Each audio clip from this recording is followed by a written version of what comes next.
England's turbulent start to the Ashes suffered a further blow after it emerged that wicketkeeper batsman Jonny Bairstow is being investigated following an alleged altercation with Australia opener Cameron Bancroft earlier this month.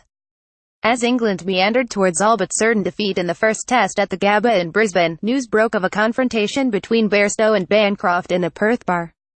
The incident is said to have occurred when a group of England players bumped into members of Western Australia's squad, including Bancroft, who is making his test debut at the Gabba, during the first week of the tour.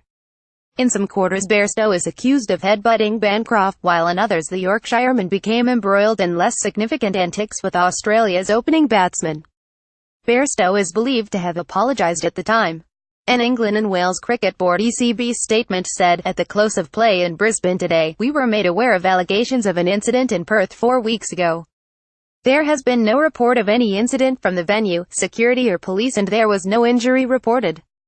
Following an initial conversation with Jonny Bairstow tonight, we understand the context and will follow up with England players and management after the Brisbane test. Bairstow was fined after being one of the players out the night. All-rounder Ben Stokes was arrested on suspicion of causing actual bodily harm following an incident outside a Bristol nightclub in September.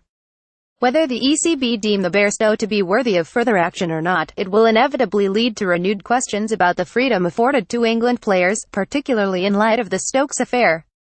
At the start of the tour, head coach Trevor Bayliss confirmed that England's players would not be subject to curfews, although the expectation would be that they were to abstain from drinking between matches. Seamer Mitchell Starc, meanwhile, has confirmed that Australia would continue to target the fragility of England's tail as his side moved to the brink of a 10 lead in the 5-match series on Sunday. England lost their final 4 wickets for just 10 runs as they were dismissed for 195 in their second innings, leaving Australia needing only 170 for victory. Half-centuries from Bancroft and fellow opener David Warner saw Australia to 1140 at the close. "We have plans to all the English batters, but we spoke a bit about the tail," said Starc, who finished with match figures of 6,128. "The way our boys bowled against them in the last home Ashes 50 and 200 1,314, we used that as a blueprint and they can expect more short stuff as the series goes on."